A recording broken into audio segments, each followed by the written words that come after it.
my name is Ronald House, and I'm grade A, according to this thing, apparently. So my project is the Multi-Use Robotic Platform, or MERP for short. So this is the problem. It basically boils down to people only have two hands, and they can't really do too much. So what I'm trying to solve, I'm going to make a robotic platform that basically you can use as a second pair of hands, and you can switch in out parts for different applications. So how it works. So my thing uses an Arduino, which you probably already know. It's a microcontroller that controls inputs and outputs of data, along with some DC motors, which are a motor using a series of electromagnets to make it spin, and to control it alongside the Arduino is a shield, which adds added functionality. This one's a wireless motor shield, which allows it to work with XB. So here's my diagram. Shows all the parts. Here's the flowchart of the code. There's actually another function on this, which is if you press M, it uses whatever modular function you added to it. For example, this one, if you press M, it uses the fountain. So I used it based off the motor shield example code from the website, SparkFun website. So the modularity. So my device uses a toilet paper towel holder to allow you to add and take off modular pieces such as this thing. So the attachments. Currently, I really only have a drink fountain, which uses a basket, a pump, a bottle of a drink, some cups, and the Arduino, which it attached to be able to dispense drinks. And another function is a table, which is just a basket that you put stuff on. So the cost of a robot is around $210 total, but though I still have some parts like the paper towel holder. So the applications. So these are the things you could be used in the future for like surgeons for holding medical instruments, which they don't really want to drop. Waiters for food, which they also don't want to drop, and mechanics for holding tools, which they also don't want to drop. So compared to others, so moving tables, they're obscenely expensive. They're like $250 to thousands of dollars for just a table with wheels. And a locust warehouse bot, which it's more specialized function, which they use in warehouses for $30,000 to $35,000, which is basically another. It's like the Amazon warehouse things, but slightly cheaper. And to summarize, oh, I forgot to delete that slide. Anyways, I'm gonna for future goals, I'm gonna add collision detection, add some more functions like the fountain one, and make it be able to track me through a location pin, and use collision detection so it can just go follow you. Okay, let's see if it works. Sorry, this thing's a little bit buggy. I'm gonna fix that in the future too.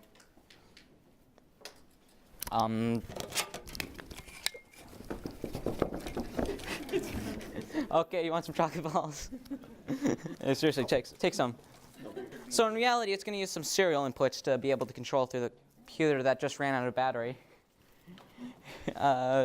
which I'm going to be able to use control through XB using the computer, so it can remotely control it using serial inputs.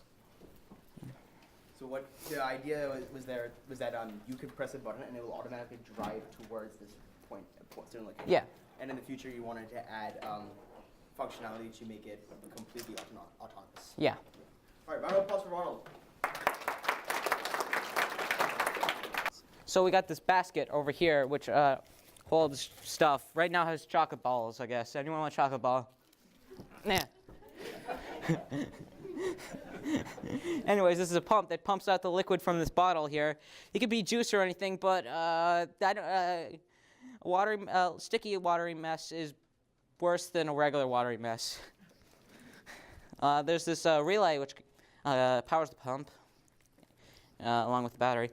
We have this big stack of 12-volt thing because I didn't think of just getting a 12-volt. I got the shield and Arduino right here, and this little part is the XB, which allows wireless control. And I got the Arduino and stuff, the chassis, which is the same as some other guys too, but here it has like this treads, and anyways, that's the stuff. Any other questions? Thank you. It looks kind of top heavy, and It is help heavy. That's why in the future iterations I'm going to make it more wider so it's more balanced and probably give it more power so it doesn't fall over and along with the water bottle destroy the entire project in one go. So does it have to connect to a computer to work? Yes, currently, because the XP hasn't been working yet, but it's going to get running in a few weeks, and in the future I'm going to make it even without even needing a computer, just have a remote. One last question from the audience. Can we see the table function? Sure, explain it. It's a table. I don't have it on me. So what basically Ronald is talking about is it's like a modular device. So this PVC pipe can be switched out with something else. You only have this module built currently, right? Just currently on me, yeah. Yeah, okay. So unfortunately, the table function is not there. Hold on, hold this. So, but right now, that's the basket function. Let's have some questions from the judges now. Yeah, so I'm wondering how long have you been working on this project and how many iterations you went through? I've been working on this project for about a year. This is my second iteration.